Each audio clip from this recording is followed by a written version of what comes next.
नुआपड़ा जिला सीनापाली थाना रानीमुंडा गाँव में अभावनीय घटना। जिलापाल को आवास योजना लगी आवेदन करवाके रानीमुंडा पंचायत कार्यनिर्वाही अधिकारी आरु गाँ साथी हिताधिकारी विकास पुओ के मार मारिथिबार अभियोग होइछे। मां पुअर सीनापाली थाना रे अभियोग पर सूचना मिली जे रानीमुंडा गाँव बिलास सुनानी नुआपड़ा जिलापाल को आवास योजना लगी आवेदन पत्र देथिले। पर स्थानीय सरपंच आवेदन करवाके रोकठोक मना करथिले। पर हिताधिकारी पुओ दिवाकर सुनानी कौनसी काम सारी घर के फेरुथिबार बेले गाँव स्कूल पाखे स्थानीय पंचायत कार्यनिर्वाही अधिकारी आरु स्थानीय गाँ साथी अधिकारी पुओ दिवाकर के अटकाई करी अश्लील भाषा में गालीगुलज संगे मार मारिथिबा अभियोग करिछन दुहे मां पुओ। एथिरे स्थानीय सरपंच मध्य हिताधिकारी को गालीगुलज करथिले बोली अभियोग होइछे।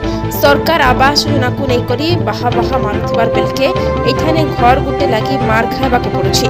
तेबे ई घटना के नहीं करी स्थानीय अंचल रे तीव्र असंतोष प्रकाश पाइछे। ब्यूरो रिपोर्ट न्यूज पश्चिम।